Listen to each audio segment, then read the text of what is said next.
Hi, morning everybody. So we're going to look today at the reasons why Chartism as a movement failed. So you're going to need your trusty pen and paper, as always.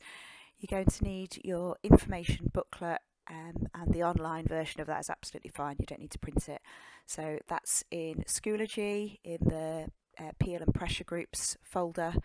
And the booklet is called Peel and Chartism. We used it last lesson as well. So if you could have access to that handy, that'd be really helpful. And you're also going to need your textbook. So let's have a look at the cartoon we've got in front of us, because it's always good to get the practice at analysing these contemporary sources. So straight away, a good historian thinks about the 4 W's: what, who, why, where. When, even, not where, when.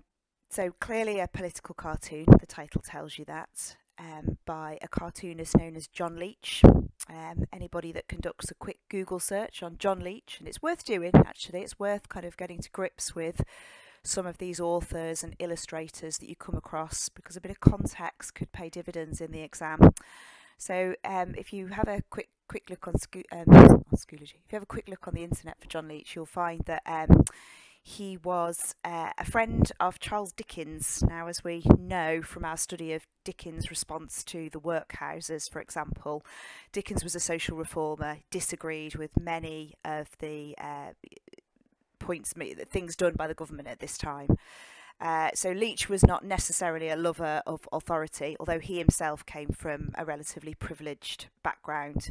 He was privately educated and then went on to study to become a medical doctor, and then kind of went into illustration and drawing satirical cartoons. And he was actually asked to illustrate A Christmas Carol by Charles Dickens. He's friendly with Dickens and his wife. So he's got some sympathy for the plight of the working class at this time, but he is not a lover of kind of mob politics. He doesn't like violence and unruly behaviour. So he's a little bit torn with Chartism actually. So it's April 1848, so straight away we know, okay, that's the third petition. That's when Chartism as a movement was really drawing to a close. It was kind of their last stand, if you like, against the government. So that kind of tells us a little bit about, you know, the provenance and where the cartoon comes from. You'll see on the right hand side there, I've got my little formula, my picture formula, which I do like to use to kind of get to grips with the content. So, because it just reminds me to look at all features of the picture in front of me. So people. So we've got a rather burly looking chap, you know, big, tall, muscly chap on the left hand side, rolling his sleeves up, which of course is the idea that you're about to get stuck in, isn't it? He's got no weapon. But yeah, shabby clothes, so kind of torn, tatty trousers, you know, kind of only a small hat. And then on the right hand side in the foreground, we've got what looks like a police constable there. He's got his top hat on. He's waving his truncheon, you know, kind of in the guy's face. He's got his frock coat on, and he's kind of rather small and spindly looking.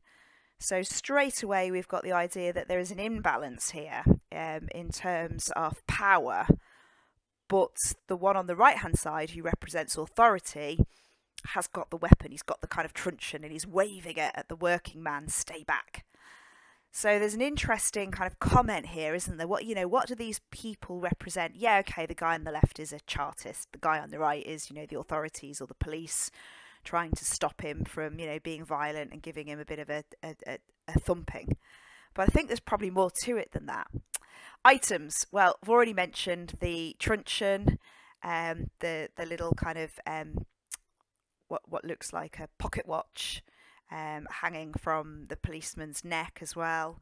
The hats that kind of denote social class. We've got a few of them in the background as well. We can see this is a street scene depicting kind of rioting and, you know, kind of protest of some sort. And that, of course, fits with our own knowledge. We know that in Kennington Common in 1848, there was a kind of, you know, riot and clashes between protesters and the authorities. Caption's interesting. It's got it underneath for you if you can't read it at the bottom there. So the special constable. So this is the little policeman on the right hand side. And he says, now mind, you know, if I kill you, it's nothing. but if you kill me, by jingo, it's murder. So again, the caption that Leach has put onto this cartoon is suggesting that Britain in 1848 is a very unequal society. So the killing of the special constable would bring with it the highest possible penalty, and yet somebody from the working class could almost be killed with, you know, no penalty, no punishment, because he's deemed to be presumably a threat, unworthy, unruly. So it's kind of interesting, the caption, and again displaying this unevenness in British society at the time. Things in the background, well, we've clearly got a riot going on, haven't we? Several top hats, and then truncheons in the air, and then the kind of faces of people kind of peeping out. Whether that's just people trying to get through, whether it's a kind of insinuation that there are kind of children and younger people caught into this, it's hard to tell. But there definitely seems to be a perception that the kind of upper class outnumber the workers or have the upper hand in some way.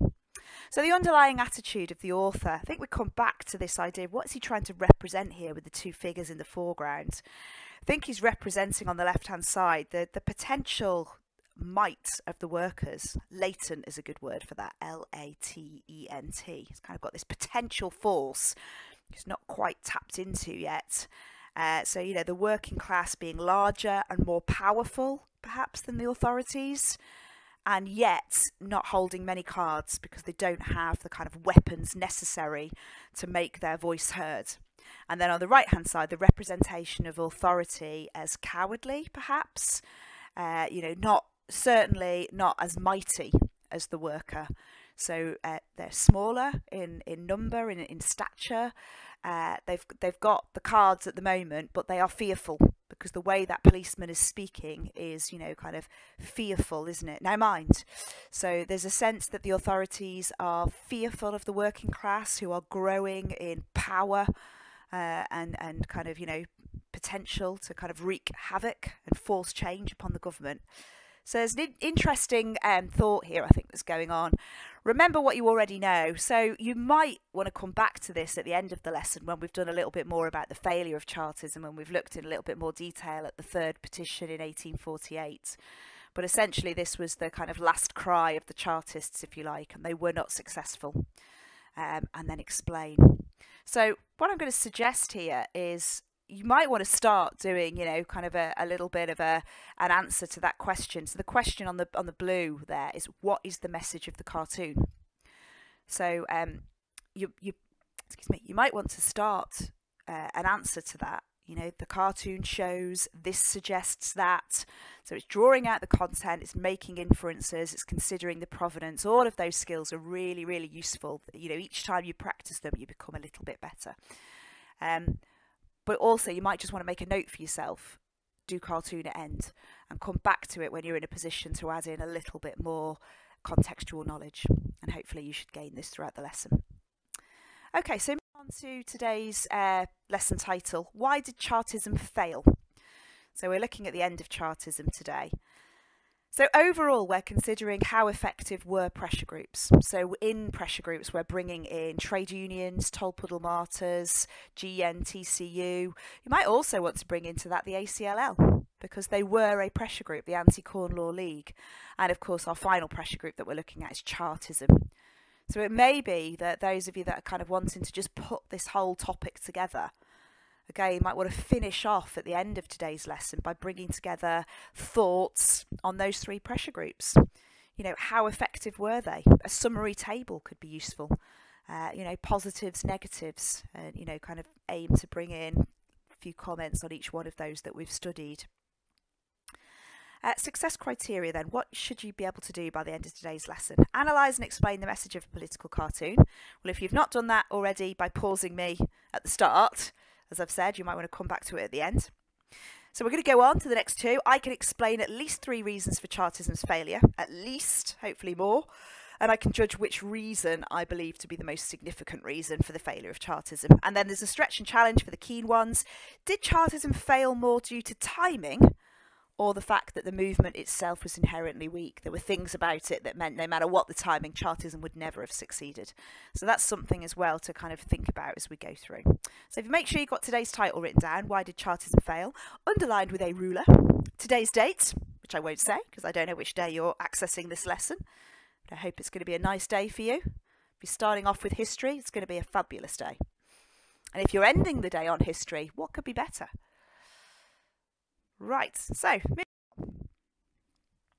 watch this clip. I can't show it to you because I'm not clever enough to sort this out so that it plays within the PowerPoint, but the clip will be on Go for Schools for you. So it's a Timelines TV clip. Some people say he's the most annoying presenter in the world. I quite like his enthusiasm, to be honest, but he's got very strong views. He's very pro-Chartist. You'll see that anyway. So watch the clip and write down 3 facts.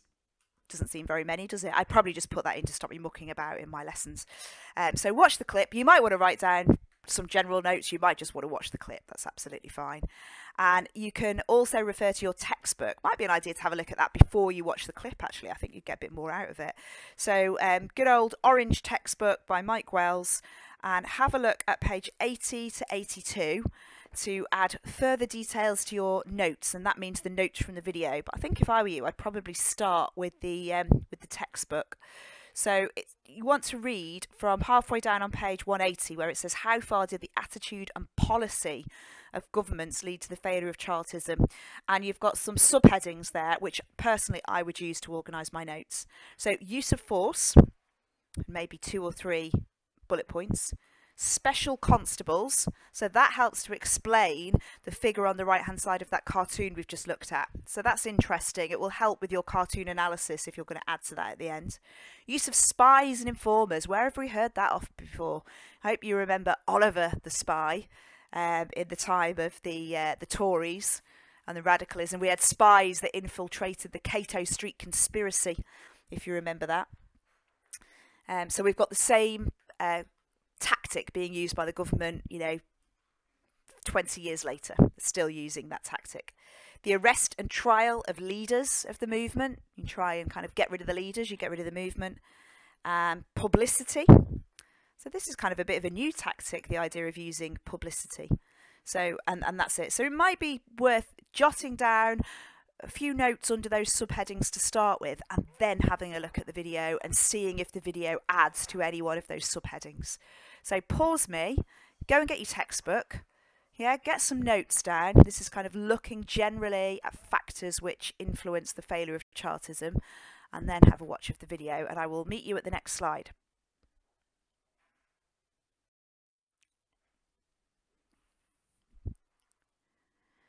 Okay, hello, welcome back. So we're just going to also make sure that you're absolutely aware of the kind of 3 big actions that the Chartists took, and they chose to focus on petitions.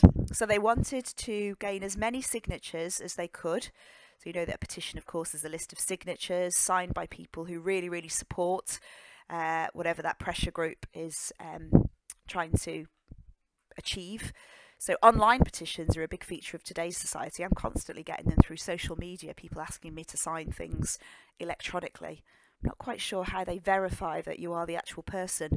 But fake signatures on petitions was a problem for the Chartists as well. On the third signature, they had the third petition, they had all sorts of weird signatures. Names about cheese, which I presume people thought were funny at the time.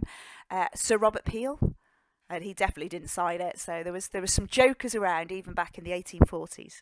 So from your information booklet this time, describe the 3 petitions. So you've got one in 1839, and that heavily involved Thomas Attwood and the BPU. And again, you kind of might remember them from the crisis over the Great Reform Act.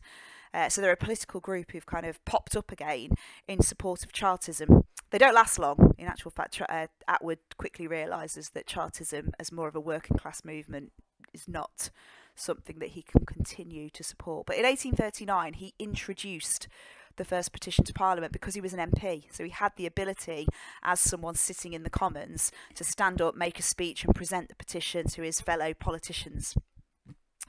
So 1839 was the first one. 1842 was the second one, which had an astonishing number of signatures on it, over 3 million. So have a look and get the kind of facts and details on that. And we've referred briefly already today to 1848, and that was the third and final petition. Still had a significant number of names on it, although many of them by this stage seemed to be kind of jokers, and certainly the number had dropped from the 1842 high. And it's interesting to think about, isn't it? You know, our stretch question, why is that? Why had the petitions started to decline by the end of the 1840s? Was it wider circumstances? You know, a more healthy economy meant that there were less people that wanted to get involved with Chartism, for example. So use your info booklet, describe the 3 petitions, and as we've said there, key leaders and any groups that have got involved. So I've already mentioned Atwood and the BPU, Fergus O'Connor, William Lovett. They were the kind of 2 acknowledged leaders of Chartism, if you like. Number of signatures, giving you a little bit of a heads up, but obviously find the detail, find the more accurate numbers. Any key events that took place or any reasons that you can think of at those 3 points why those petitions failed, and any evidence of the use of threat or violence to try and push the government to react in a certain way. And think about the relative strengths and weaknesses generally of peaceful versus violent action. So is it true that just relying on petitions, which of course are inherently peaceful, it's just a show of strength with the use of your signature? So was that less effective than direct action? And it's always helpful, and we'll do this in a moment, to just think back in the course and think back to things like, the May Days crisis in 1832, when Wellington briefly took over as Prime Minister, and it was really a show of direct action from the British public, the working class at that time, that hounded him out of office, brought Earl Grey and the Whigs back, and eventually, of course, led to the passing of the Great Reform Act. So we've seen points in time in our course when direct action does seem to have had the required effect. We've also seen, for example, at Peterloo, when direct action has not had the required effect. So it's interesting to think about, you know, for Chartism, does it ring true that the government were more concerned when they took direct action, or were the government more concerned about these petitions and the kind of peaceful protests? Have a little think about that as well. Okay, so pause me here, get your info booklet and write up some notes. Again, it might be useful to use the 3 dates as subheadings and then follow those 4 bullet points for each of the dates. So we've got 1839, petition 1, 1842, petition 2, and 1848, petition 3. So pause me and get on with that, and I'll see you in a bit. Hi everybody, so hopefully you've managed to get some notes down about the 3 different petitions. So how formidable were the Chartists? Well, they were and they weren't in some ways. I mean, it's not my belief that the government ever really felt under pressure, but there was some disquiet. They were worried enough to move the Queen to safety, as we see here. So looking at wider circumstances, and again, quick Google kind of give you some interesting information on 1848, but it was the year of revolutions. So in France, and again, often events in France do impact on events in Britain. There was a successful revolution to remove the government and replace it, and also Denmark. And in the German Confederation and in Austria, there were revolutions for nationalism. So in Germany, increasingly, there was a sense that they wanted to create a German state. And actually, the Austrian revolutions were, yes, a reaction against an absolute monarch, but also nationalism, because Austria controlled many of the northern Italian states, and they were starting to get a sense of wanting to be a state. So nationalism was a real issue throughout Europe, and I think that sense of disquiet, you know, the news would have been coming through, would have been reported in the press. More and more people by 1848 living in urban areas can have literacy, they can read.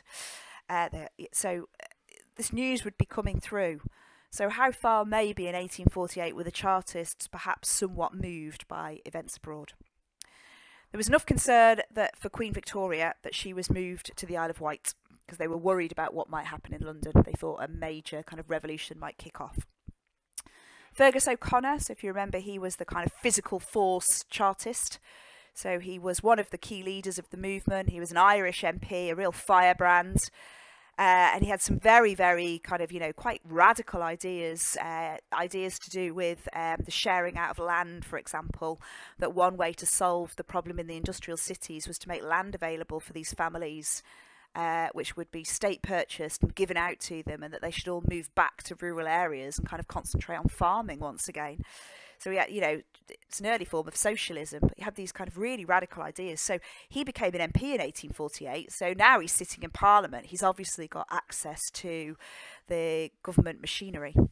And finally, on Kennington Common in 1848, we estimate there were 150,000 people. That's massive. You know, that's a huge amount of people. So again, you can see why the government were concerned for the Queen's safety. They were worried about the threat of revolution. So perhaps in 1848 there was a sense that the Chartists, you know, could have caused some problems if they'd wanted to. Okay, so if you want to jot that down, please feel free. You need to pause this because I'm going to move on to the next slide. Okay, so this is, I've kind of alluded back to the Great Reform Act already, but it's interesting to do a little point of comparison. And again, you know, just help with revision, recall, etc. Might be worth just doing a little table. Great Reform Act on the left, Chartism on the right. Just summing up, you know, I wouldn't copy this out particularly, because by copying you're not necessarily kind of taking in the information, but perhaps kind of picking out some of the key points. And then once you've done your table, Chartism on the right, Great Reform Act on the left, you can highlight any similarities, use a different colour, maybe highlight or circle differences. You're starting to see how, you know, political protest is changing over time, but how in some ways the methods haven't changed. And perhaps that tells us why Chartism doesn't work. So we've got fear of unrest. Charles X was deposed in France, that means removed. There was a fear of the same thing happening, hence the movement of the Queen. Nottingham Castle burned down. Sorry, Charles was deposed in 1832. I do beg your pardon. But there was a fear of the same thing happening, hence the movement of the Queen. Nottingham Castle burned down in 1832. The riots in Bristol went on for 3 days. We've got mass protests and petitions. So petitions, of course, is a similarity. Places run on the banks. Don't have anything like that in the Chartist movement. And that's because they kind of lack middle class support. And you'll see when you kind of look up people like Thomas Attwood, he leaves the Chartist movement in the early stages. He kind of realises that actually, as a member of the middle class, this movement is not for him. Support within Parliament. So the support of a major party pushed through the Great Reform Act. The Chartists don't have that. They don't have a political party that's prepared to support them. And then support outside Parliament. The Birmingham Political Union and Attwood, they are involved to start with, but they pull away. The need to reform old corruption. Is there still a belief that the political system needs further reform by 1839, 1842? I'm not sure that people in government agree with the Chartists that further political reform is necessary. And lack of representation for industrial cities. Well, we don't still have that same problem. They haven't evened it up completely, but they have taken steps in 1832 to improve that. So in some ways, some of the things that prompted the change in 1832, they don't still exist by the time we get to 1842. So there's a point maybe in thinking that actually is this one of the reasons why Chartism is less successful as a movement. They don't achieve straight away, certainly, the things they set out to. So yeah, as I say, might be worth doing a table. 1832 on the left, Chartism on the right, and highlighting any areas of similarity, highlighting or circling any areas of difference. You need to pause the slide in order to do that.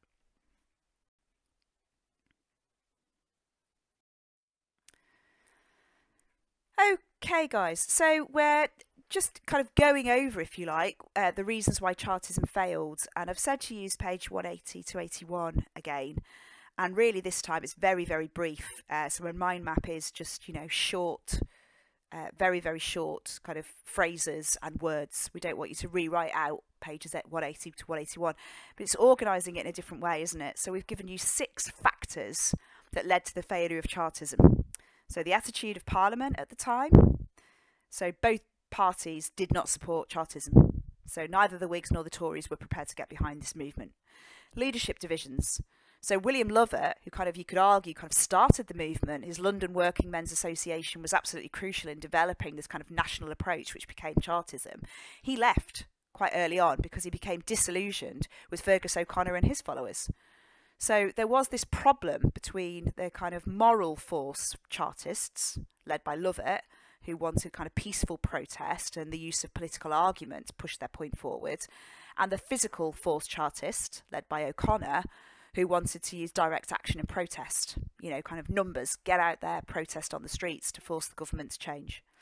So it's worth just kind of making a, you know, brief point about that. Regional differences. Where in the UK was Chartism stronger? Where was it weaker, and why? Because it wasn't uniform across the country.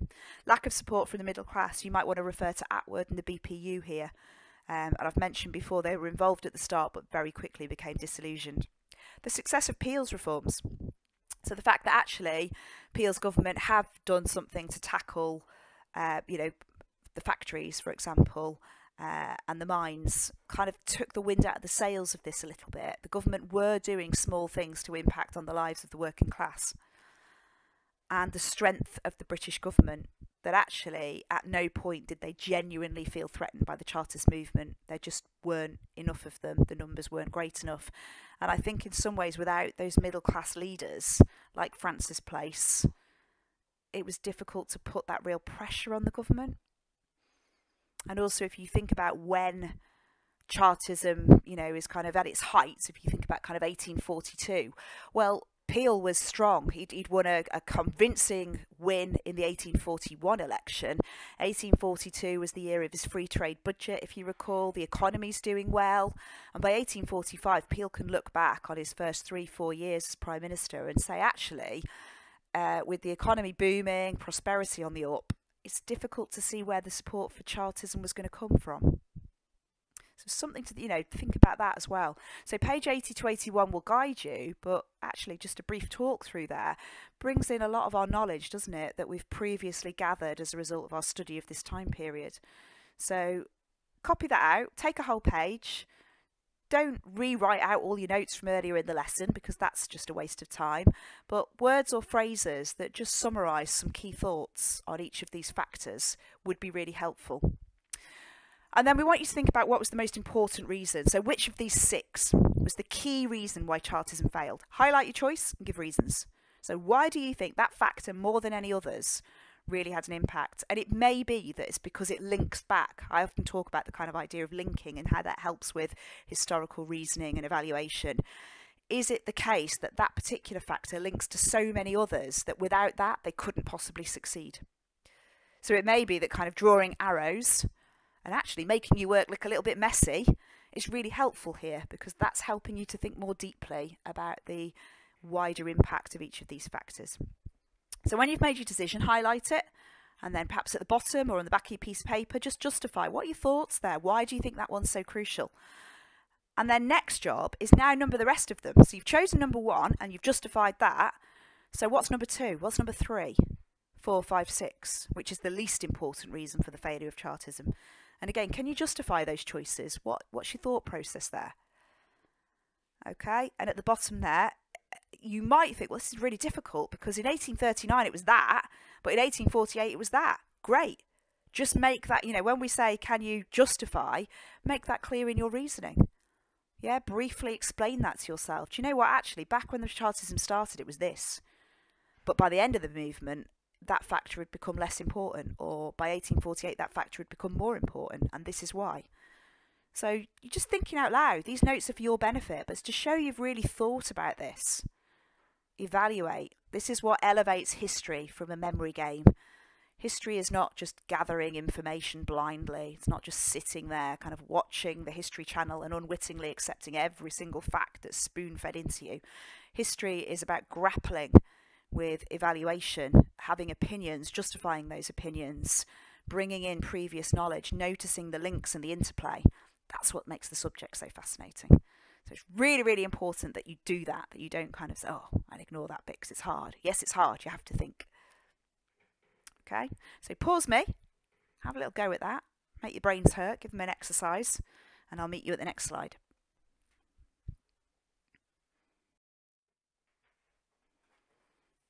Okay, welcome back. Hope you had a good time evaluating and thinking about factors there.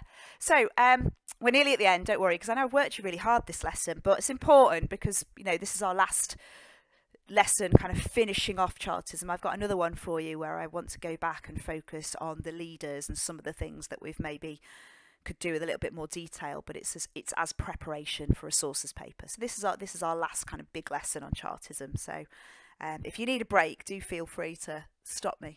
Go and get a cup of tea, treat yourself, maybe even a hot chocolate, and then come back refreshed, ready for action. So we're going to just do a timeline for the Chartist period, just to kind of get it all straight in our minds, what the chronology of all of this is. So take it from 1836 to 1848, so you've got kind of 12-year period. Take a whole page, as always. So 1836 was the setting up of William Lovett's London Working Men's Association, the LWMA. And 1848, of course, was the failure of the third and final petition, kind of end of Chartism, really. If you look on the info booklet, Peel and Chartism, the dates are all listed on the front. So it's really quite easy. So you can look at the front page of that, and there's a little timeline for you there anyway, but it lacks detail. So what I'd like you to do on your timeline is just add in those little bits of extra detail. So it may be that you have to go back to the info booklet. It may be that you're using your notes that you've done as a result of these lessons. It may be that you're using the textbook. Either way, you just gather in together so the chronology of Chartism is really clear for you. It started with this. This is what they did first. Yeah, this is how that happened. This is what came next. Really important that you get things in the correct order. Okay? And why are we doing it? Well, I want you to answer that question. When was Chartism at its strongest or its weakest? So again, you might want to get a different colour, just kind of crosshatch or shade. So it may be that you can't put a definite arrow next to a particular thing, but you may think actually over these years Chartism was stronger. So it may be that you want to, you know, get the colours out, get the pencil crayons out, shade over, make it look arty. Kind of say, actually, do you know what? Between these years, Chartism was really flying high. And then, of course, when was it at its weakest? And again, that might not be a single point in time. It might be a series of months or even years. So how will you make your decision? You might want to consider the amount of support. So it could be based just on numbers, or it could be based on the type of people. Was Chartism stronger when they had a wider base of support, when the middle class was still prepared to be involved, when the moral and physical force Chartists were still working together?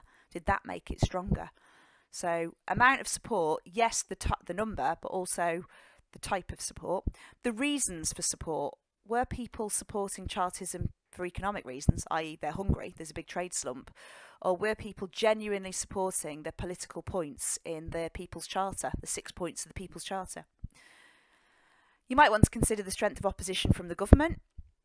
You might want to consider the type of Chartism, I've alluded to that already, and you might want to consider the influence of the leaders. Do you think 1848, when O'Connor finally gets his seat in Parliament, could that be seen as a high point maybe?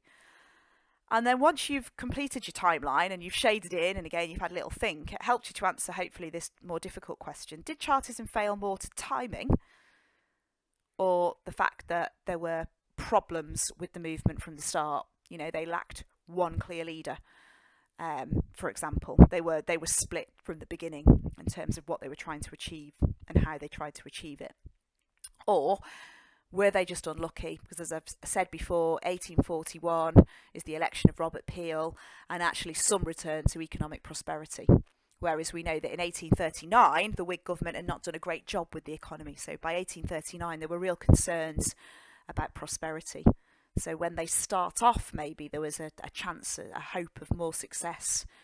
But as the Tory government got into power and grew in strength, maybe they had less chance. Worth thinking about. Okay, so timeline. So again, pause, and I'll meet you on the next slide. And look at that, we've come to an end. So just reviewing our success criteria for today, I can analyse and explain the message of a political cartoon. So if you didn't do that at the beginning, it really is worth having done a little practice at looking at the content and provenance of that political cartoon. Because those cartoons, they could come up in an exam. So knowing a little bit about John Leach, the illustrator, and just thinking about the symbolism and etc. We said it might be helpful to do it at the end of the lesson because you'd know more about 1848. So hopefully you do. So if you've not done it, make sure that's done. If you have done it and you need to add to it, make sure you've added any extra bits. I can explain at least 3 reasons for Chartism's failure. Well, I've done that from 2 different angles today. So you should be really strong on that now. You're probably completely fed up with it. And I can judge which reason for failure I believe to be most significant. So that was where I asked you to think hard and highlight on your mind map. So again, you should have chosen and you should have justified it. And I'm sorry, we can't have a class discussion like we normally have. I just have a discussion with myself, which feels a bit odd. And of course, it would be preferable if we could all be back in the classroom together. But you know, here we are. So hopefully that's helpful. Do send us through any questions or queries you've got. We're there. We're sitting at the end of an email. We're very, very happy to hear from you all. So don't kind of struggle on, because that doesn't get you anywhere. Just get in touch. More than happy for that to happen. So as I say, that's kind of our last big chunky lesson on Chartism, and that really kind of finishes the bulk of the course for you guys. Which is very exciting. So we're going to do a little bit more sources practice before we move on. And well done to those of you that have been absolutely brilliant at kind of keeping on top of those and handing them in. That is fantastic. If you've missed a deadline, you know, you didn't do the factories one or whatever, don't worry about that. Just if you get a chance, have a go and send it in. Neither myself nor Mr. Thomas care about deadlines. You know, people have got all sorts of different things going on at home at the moment. We are just happy if you have a go at it. So don't ever feel, oh, I've missed the boat on that. No, you haven't. Please do try and work through the 3 papers we've set you. So the next one will be a Chartism paper. So I'll do a lesson, kind of build up to it, and then I'll make sure I post the paper for you as well so that you can have a go at that. And we'll set you a date by which we'd like it submitting, but please don't ever feel that you can't submit one of the earlier ones, because you certainly can. Okay guys, hope that's set you up nicely. Take care everybody, and see you again soon. Bye bye.